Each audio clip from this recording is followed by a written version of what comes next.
Honda dealer.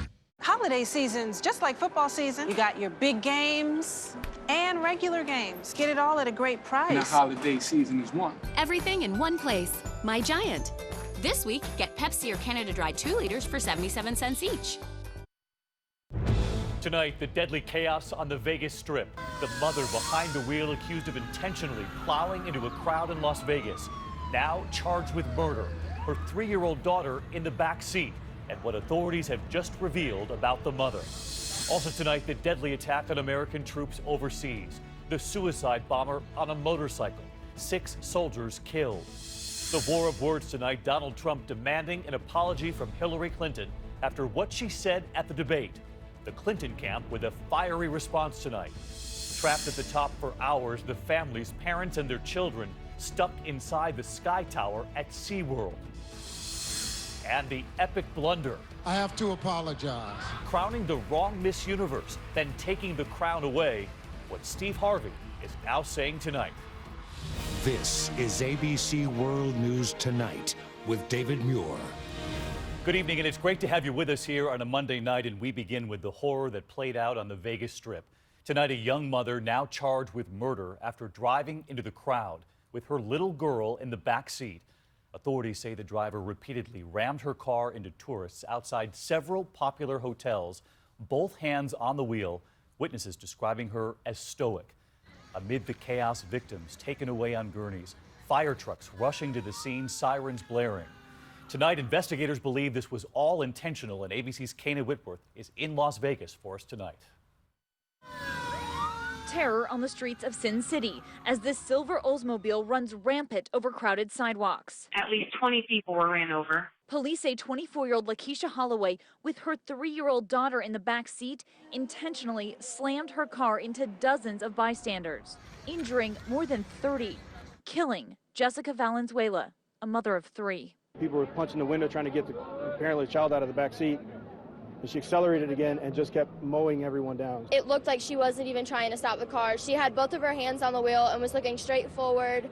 And there were men running after her trying to stop the vehicle, and they couldn't get to her. We're going to need somebody to shut down traffic. The famed Las Vegas Strip shut down. Police say she was accelerating when she came up onto the sidewalk right here. Now, this is one of the busiest intersections on the Las Vegas Strip. Look how close it is to the Bellagio, where hundreds of people gather for their famous water shows. And police saying that she did this on purpose. As far as terrorism, we don't know what the intent was behind it, and we don't know enough of her background to make that determination. Little is known about Holloway's background.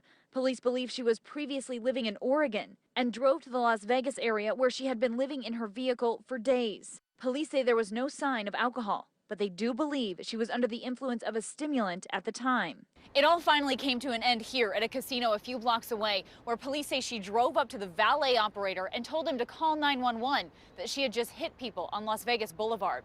She's now facing charges of murder with a deadly weapon, and more charges are pending. David. Kana Whitworth with us tonight. Kana, thank you. We turn now to the horrific scene that played out overseas, the deadliest attack on U.S. troops since 2012. 6 U.S. service members killed by a suicide bomber on a motorcycle not far from Bagram Air Base. Tonight, the Taliban claiming responsibility, and here's ABC's chief foreign correspondent, Terry Moran. The attack happened this afternoon, not far from the huge Bagram Air Base, the largest American military facility in Afghanistan. A suicide bomber on a motorcycle plowed into a group of U.S. troops meeting with local Afghan officials. 6 American soldiers killed, 2 other Americans, and an Afghan interpreter wounded. The Taliban immediately claimed responsibility for the attack on Twitter. It was the deadliest day in combat for U.S. forces in Afghanistan since August 2012. Across Afghanistan, the Taliban are on the march again and making gains in areas once secured by NATO and American forces. Last week, Defense Secretary Carter, visiting troops in Afghanistan, admitted things are not going well. The Taliban's advances in some parts of the country, even if only temporary, underscore that this is a tough fight, and it's far from over. There are 9,800 American troops in Afghanistan right now, 5,500 by the end of next year. And President Obama, who last Christmas declared an end to the American combat mission there, will leave this war to his successor. David? Our chief foreign correspondent, Terry Moran tonight. Terry, thank you. Now to the race for 2016 and the showdown between Hillary Clinton and Donald Trump tonight on the heels of the Democratic debate in New Hampshire right here on ABC. Hillary Clinton calling Trump, quote, ISIS's best recruiter, claiming ISIS uses videos of Trump to recruit more radical jihadists. Trump calling that a lie, demanding an apology tonight. And now the Clinton campaign firing back with 2 words. ABC's chief White House correspondent Jonathan Karl on the campaign trail. Hillary Clinton's campaign is saying, quote, hell no, she won't apologize for this shot she took at Donald Trump in the ABC News Democratic debate. He is becoming ISIS's best recruiter. They are going to people showing videos of Donald Trump insulting Islam and Muslims in order to recruit more radical jihadists. After the debate, Clinton's campaign could provide no direct evidence that happened. I will demand an apology from Hillary. She should apologize. She lies about emails. She lies about Whitewater. She lies about everything. Trump himself has been repeatedly accused of distorting the truth. In fact, today, fact-checking watchdog PolitiFact called his, quote, campaign misstatements the 2015 lie of the year. They couldn't pick just one, so they cited several, including his claim that Muslims in New Jersey celebrated on 9/11. And thousands of people were cheering. And that President Obama wants to take in 250,000 Syrian refugees, when the White House has said 10,000. To take in 250,000 people, some of whom are going to have problems, big problems, is just insane. There's no denying Trump's words strike a chord with voters. Many agree with his proposal to temporarily ban Muslims from entering the United States. But what would you say to the millions of Americans watching tonight who agree with him? Are they wrong? Mr. Trump has a great capacity to use bluster and bigotry to inflame people and to make them think there are easy answers to very complex questions. Times during the debate, Clinton sounded as if the general election is already here. I'm curious, 8 years later, should corporate America love Hillary Clinton? Everybody should. And that night, SNL introduced the Hillary Clinton of 2008 to the Hillary Clinton of today. You changed your hair. Yes, well, people said I should, so I did. As for her big allegation about Trump and ISIS, tonight the Clinton campaign is pointing out that Trump's words have aired repeatedly on Arab television, adding, if we don't think ISIS is using that, quote, we're fooling ourselves. David? Jonathan Karl traveling with the Trump campaign tonight. John, thank you. On the Republican side, one candidate is out of the race this evening, Lindsey Graham announcing he's dropping out. Graham, who never polled above single digits, frustrated by the 2-tier debates, not on that primetime debate stage, saying tonight, this is not my time. That still leaves more than a dozen candidates in the Republican race tonight. We turn now to the extreme weather just as millions head out for the holiday this week. The West getting slammed tonight, 12 states under winter weather alerts. The images coming in now, an 18-wheeler blown off the road outside Portland, Oregon, 55-mile-per-hour wind gusts. A massive tree uprooted in Forest Grove, Oregon. Drenching rains in California, a mudslide in Big Bend. Route 70 is closed tonight. ABC's Gio Benitez with the dangerous driving for millions already traveling in the west and the weather pattern coming to the east as well. Tonight, strong winter storms slamming the west, 55-mile-per-hour winds ripping this tree from its roots, and snow blanketing these streets in Northern California. All just in time for holiday travel. This as more than 100 million people hit the road this week, the most ever. That's nearly 1 in every 3 Americans. 38.1 million people are flying over the holidays. An estimated 2.2 million people expected to fly each day. Atlanta, Los Angeles, and Chicago among the busiest airports. But the overwhelming majority of travelers will be using their cars. The good news, the average price of gas is at a new low, $2 a gallon. That's less than a gallon of milk. Gas down 32 cents from this time last year. And with those low prices, you'll see busy streets, David. So it'll help to know that Christmas Eve, Christmas Day, and New Year's Day are the easiest travel days. The busiest, December 27th and January 3rd.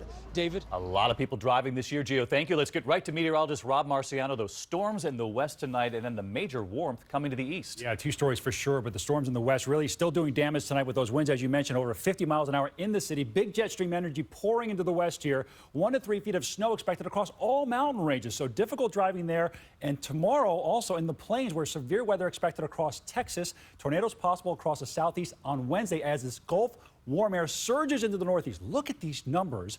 72 New York, 76 degrees in D.C. on Christmas Eve. Me feeling more like May than December, David. Won't be a white Christmas on this side of the country, Rob. Thank you. Now to the dramatic images coming out of SeaWorld in Orlando late today. We learned families were trapped in midair, hundreds of feet up there inside that sky tower for about 3 hours. Their faces pushed up against the glass, waiting for rescuers to arrive. And here tonight, ABC's David Curley. Their SeaWorld holiday vacation stuck. Okay, I want to get out of this thing. The more than 40-year-old rotating 400-foot sky tower elevator The tower is stuck with approximately 50 people and 2 employees. didn't move for about 3 hours, leaving this view for passengers. Firefighters Establishing zero command. arrive for the rescue as parents try to calm children. I know you're getting tired, just chill out and rest. Finally, a basket, They're bringing supplies up with them. carrying a technician as well. Once on top of the sky tower, that technician able to get the ride to move. The technician was able to jerk the ride free, which did cause some people a little bit of panic as we jumped a little bit. But finally, the sky tower was lowered back to the ground. Customers say they were told the emergency brake malfunctioned. It froze. SeaWorld would not comment. Of the 50 on board, none were injured. They are back on vacation tonight. David? David Curley with us. Thank you, David. New developments tonight after that air scare for passengers on board a Boeing 777. The Air France jet bound for Paris, making an emergency landing in Kenya over the weekend. Passengers evacuated, emergency slides deployed after what looked like a bomb, complete with a timer. It was discovered in the bathroom. It was a fake. Cardboard, paper, and a clock. The passenger who alerted the crew, a retired police officer, was questioned but now has been released, and that investigation does continue tonight. There are also new developments this evening in the international manhunt for that American teenager, Ethan Couch. Given probation for killing 4 people in a drunk driving accident, now missing since skipping a check-in with his probation officer. And this evening, authorities now officially declaring his mother missing as well, revealing they believe she's helping him. Here's ABC's Clayton Sandell.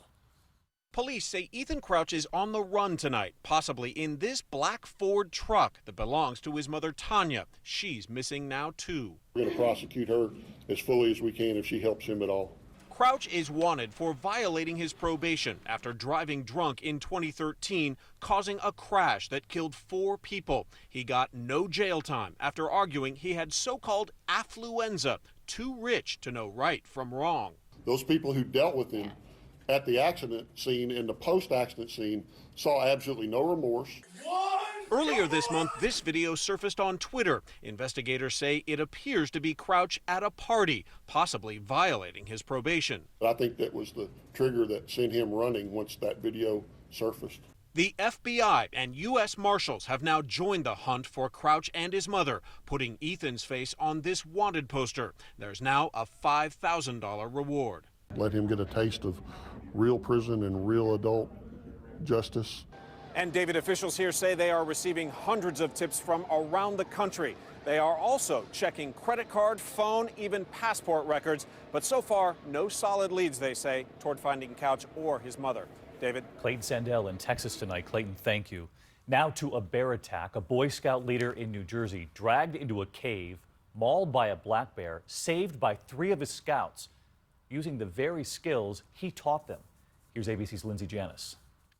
50-year-old scout leader Christopher Petronino taking his son and 2 other scouts deep into these woods to see an underground cave he explored in his youth, when suddenly a black bear quickly grabbed his foot and pulled him further into the cave. We have a gentleman in the cave with a bear. He has been injured by the bear. the boys, the youngest just 12, calling 911.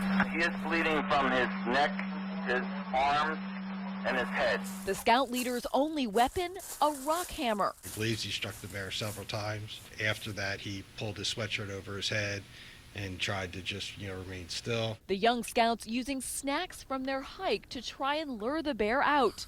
A barking dog finally scaring it off. Authorities tracing their cell phone signal, finally locating the group an hour and 20 minutes later, medevacing that scout leader to safety. He's now recovering in the hospital. David, the police chief telling me that scout leader asked those boys if they wanted